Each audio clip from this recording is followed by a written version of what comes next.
we're going to play a game. It's called Law or Nah or Huh. Law, nah, huh? So we're going to read you a statement about a weird or wild law that's been proposed in Alaska, and your job is to guess if it is a law, so it's real, it passed through the legislatures on the books, or if it's nah, so totally made up, not real, not proposed, just nonsense, and huh? Somebody actually thought that was a good idea? First one. Statewide tax on disposable single-use plastic bags. Law, nah, or huh? Huh? Yeah, shout. Nah. She said nah. Huh? So there was an idea to do this, but not so much. But what it did do is it changed. It's not a law. It's a huh. But somebody proposed it, and it didn't pass. But what it did do was change the policy in a couple of different localities, right? So Anchorage now, we have that. And Barrow also has it. And so even though it was proposed and it didn't pass, it still affected legislation in certain places. So we've got another one. Nick. Is it tax? Or we're just not using them? We don't use them, but it's not a tax. But you actually have to pay for your bags now. But not plastic bags. Oh, thank you, Susan. Thank you. I You're right. appreciate you. I appreciate absolutely you. right. I should just have you up here with the microphone every time. She crushes it every time. Yes, she does. It's not a tax. Right. It's not a tax here. It goes to the business. So it's not going to the city. It doesn't go to the city even? No, it goes to the business. I love this. This is so much better. Okay. Yes. Yeah, we thought it was a tax. And you have to pay for the paper bag. Paper bags, but plastic bags aren't available unless you get Instacart. And then they deliver them in plastic. Never gotten plastic bag. Oh, I have. I wonder if it's just like plastic I don't know if bags. they're storing them someplace. That's what I was but- thinking, because you know how yeah. everybody's got those plastic bags under the sink? Right? You start running light? Yeah. We're not the only family that does that. Don't judge us. All right. Law, nah, or huh? So Alaska's House Bill 14, known as Schneider's Law, was passed on to fix loopholes in the legal definition of sexual assault and hold offenders, including the police, more accountable. Is that a law? Yes. Yes, it is. Looking at you, Officer Rollins.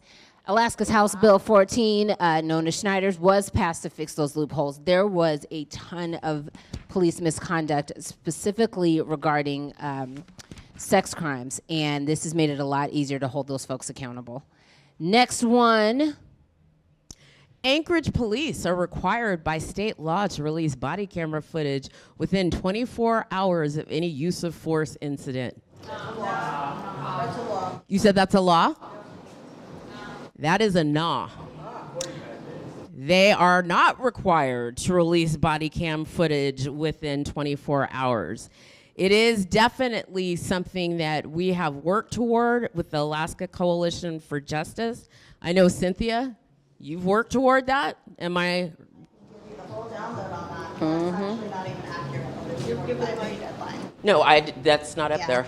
Oh, that's just what the thing says right there. There's a 45-day deadline. That's not accurate. It's up to the chief's discretion, which is why you'll see a lot of delayed press releases if they do not want to release it within the 40-day time period. The prior policy also had a stipulation about the chief having that control over footage, and it still is in the current policy. Thank you. Thank you, Cynthia. Wait. We want to get it. Definitely want to get it. It's on the video, so. Yeah, they made a 45-day policy. So if you read the policy, so I work in violent crime, that's my profession, for services. So that is the part of the policy, but if you actually read the full policy, the very last paragraph on there, it says that the chief has the ultimate discretion of whether it's released. So like the most recent release that, I don't even know if it's been out yet, honestly. It's been delayed several times past that 45-day deadline. So it's not actually it's not actually, it's in a policy, but it's not policy. Because if he has the ultimate say, he could delay it indefinitely. Yeah, if he you're right. wanted. He set the policy, but I know you're right. Yeah. That he can break the policy. Yeah, I have to say that the policy as it exists now is not working. What's been worked on, Matt? What was happening in terms of legislation? The question is what's happening, what's being worked on in terms of legislation. What are we working on it now? So this is a municipality issue, so not really a legislative one, because it's for our police department. There was originally, when body cams first came out, there was an original policy that went with it under the last chief. Well, that's 3 chiefs ago now. So that was never going to work. The organization that I organize with said many, many times that was never going to work, because when you have the chief who has the final say of whether something's released or not, that really gives all the power to one person. When the police started shooting many people in the course of about 9 months, then with all the community pressure, they've updated the policy to where there is this language here about the 45-day deadline, but if you go, like I said, to the very last paragraph of that policy, it stipulates that he can delay it for as long as he wants. And is there work being done to change that? I know As we speak? I'm currently doing the work. Yes, if you attend assembly meetings, I was just at an assembly meeting yesterday. It's going to take community pressure to make this change. We are actually working with the Alaska Coalition for Justice to try and establish a citizens review board that has teeth. The Citizens Review Board, as it's normally established, does not have subpoena power. And in order for a Citizens Review Board to work the way that it should, it must have that kind of power. And so we are working alongside with, I hate to say, the assembly, but it's going to be, it's a process, and there's a lot of pushback toward having that type of process. So how can people get involved in that? To join, well, we have meetings every Tuesday at 3 p.m. on Zoom. Like I mentioned before, if you're interested in being a part of the Alaska Coalition for Justice, please approach me after the meeting. We can have a discussion, but it is quite a commitment. Go ahead, Cynthia. I was told that we were not allowed to be part of that coalition, so I'm a little confused there. Oh, you can't because you've got a position. I don't have a position, like a political position, Or or a work position. I don't work for this. I don't work for the state. I work for a nonprofit, and most of the people in that coalition work for nonprofits. I used to work for Victims for Justice, and I work for a different nonprofit now that still does violent crime. Cynthia, I would love to talk to you about this offline, but I hate to get drug off of the rest of the training. But absolutely, the Alaska Coalition for Justice meets every Tuesday at 3 p.m. And it got founded shortly after George Floyd was killed. So it's been working for quite some time. It was instrumental, along with Cynthia's group, in actually getting them to turn on the damn body cameras, because we voted for them and paid for them, and they stalled for years to put those body cams on police officers, which just shouldn't be. It just shouldn't be. So I don't want to get drug off course. So anyway, that's a nah. It is a state felony to block a highway during a protest. Boom. He's trying to do that. Nope, but he's proposed it. So He certainly has. Really quickly, before we take our first break of the evening, what is the purpose of a protest? Raise awareness. Raise awareness. What else does it do? Thank you. Disruption. Disruption. Absolutely. Things do not change until you disrupt, right? One of the things that people talk about is the civil rights movement, how people of color finally got rights. Do you know why the civil rights movement was so successful? Not only disruption, but it damn near bankrupted Alabama because they stopped riding the buses.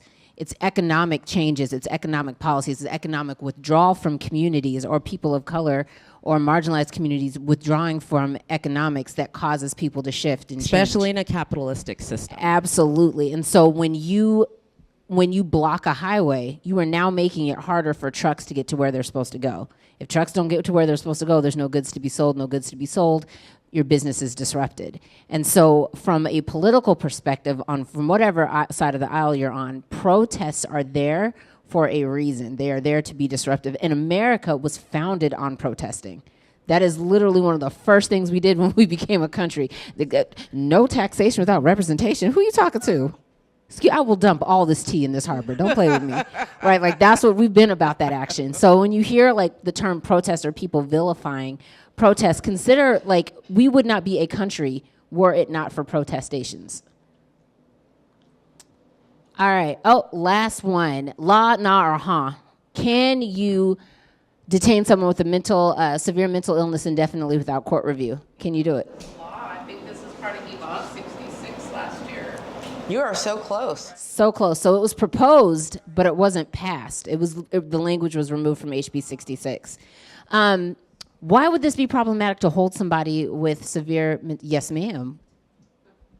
She's like, you're in my wheelhouse now. Well, we're victim services encompasses a lot of these issues. So yeah, one of the main issues that you're having here, one, we don't have facilities to hold people to the degree that this law would have, and honestly, I think that's why this law didn't move forward. It wasn't really about the law; it was our capacity to do this. Wasn't about the people. It wasn't. Right? Yeah, it was that we have very, very limited space within API and other like residential places within the entirety of Alaska. So they really wouldn't have been able to implement this. Second, it's just also unconstitutional when it comes to our Alaska Constitution. They could have changed that though.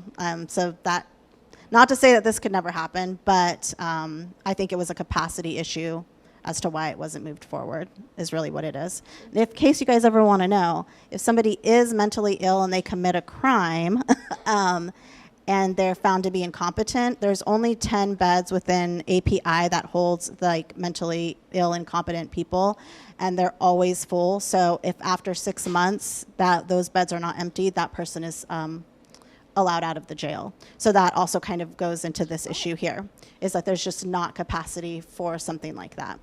It's just a vicious circle. We have so much work to do. Okay, anyway, sorry. It's a lot. That's all right. It's a lot. It's a lot.